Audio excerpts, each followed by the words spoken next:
2004 to 2020, I was based in Shanghai. I was setting up my own consultancy in corporate training, in what we call people development in Shanghai. And from there, we worked with a lot with various companies, various NGOs in China. And I also came to work with kind of a quasi chamber of commerce. So there's German chambers, American chambers. So within Suzhou, and we'll talk a little bit about Suzhou in a while. Within Suzhou, I was part of the board of directors of this Suzhou European Chamber. Right? So it's a European chamber that's only based in Suzhou and all around. So before we start, do you guys know each other? Okay.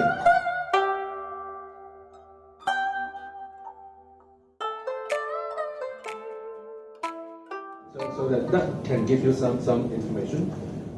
Anyone knows that NUS has got a branch in Suzhou? Okay, when NUS has got a branch in Suzhou, it is an incubator in Suzhou. Right? So again, for any tech staff, if you want to network, you want to get something from the grapevine about whether it's government approvals, what's happening, go to the incubator center in NUS in Suzhou. And if they got activities, joint activities, or see how you can participate, you may be able to get some further information on the ground. Right? Why Suzhou? Again, because A-Star has got an office in Suzhou, right? And A-Star, CS, the guy's name, has been in China for many years. I mean, he was in Sichuan before he relocated to Suzhou. He's been working with a lot of GR work. So again, Transcend CS might be able to give you further insights about the decision-making criteria, what are the key influences, and all that influence. In your experience, what kind of quantum of foreign investment that will drive their interest? Because if it's too small, not so sure what's the acceptance level now. Again, it's hard to say. It's really hard to say. Whatever we are doing, definitely you want to compare with the multinational.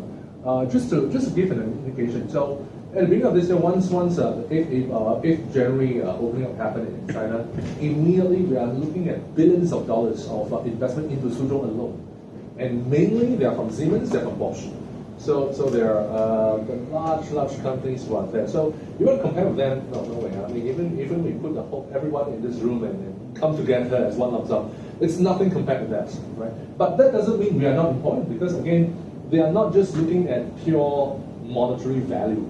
They're looking at where does the city want to develop, what is more strategic for them. In terms of a government official, they also have their own KPIs. And these days, especially now with crackdowns on property development, crackdowns on what we call growth at all costs kind of mentality, they are looking at more of a strategic sense, as in it's no longer how much money I can bring in so that I can stimulate the GDP. It's more of a basket of things. Which sectors should the city develop in? Right, so there's a sector preference. They'll look into what kinds of employment can you bring to the city. So it's not just headcount. So if you're looking at headcount, that means any kind of large-scale manufacturing will have lots of headcount, and they don't want that. Suzhou, in particular, is very nowadays. If you're in the chemical industry, if you are kind of perceived as highly polluting, they don't want you. Right, so it's not just about I bring money here, I invest, and then you want me. Certain kind of industries, they don't want you. They don't just want to have manual or unskilled labor to fill in their what we call employment quota. So it's about what kinds of employment can you bring.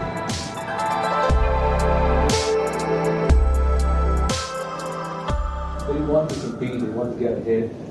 They may, and this is just my guess, right? As in all competition, when you're a small player, you got a bigger player just right next door, usually what the smaller player will do is to find a niche. So I don't know what is the niche that they want to focus on, but definitely they'll be looking at certain niches that for them to make it that it's to either attract more investment into the field or to make more of those political KPIs for local officials.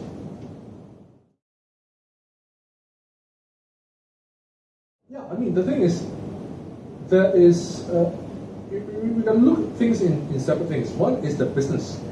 What is government support? In terms of business, you can set up anywhere. It doesn't. It never. You can set up in Guizhou if they give you very good terms to set up business. You set up in Guizhou and then you operate in Shanghai. No one cares about it. You can do that, right? You can rent offices even though your what we call certificate of your company certificate is from some part of town. You can still rent offices and hire people locally. You can do that. The only thing that comes into play is when you need government, local government support. Then the government will say, hey, where are you registered? You know, if you make money, you contribute, where does the tax money go to? Right? And by the way, in terms of tax, China has got its way of what is similar to our GST, except it works in a different way. Right? So China invoices are called fapiao. Right? And whenever you issue an invoice, you pay tax on that. So it's the sellers who pay, not the buyers. So in Singapore GST, buyer pays tax. In China, the seller pays the tax. Right? So anything you sell, the moment you issue a fapiao, you pay the tax. Okay, so which means if I register a company in Guizhou and I issue invoices, all the sales tax go to Guizhou government. So that is so it's not just income tax whether I make profits or not.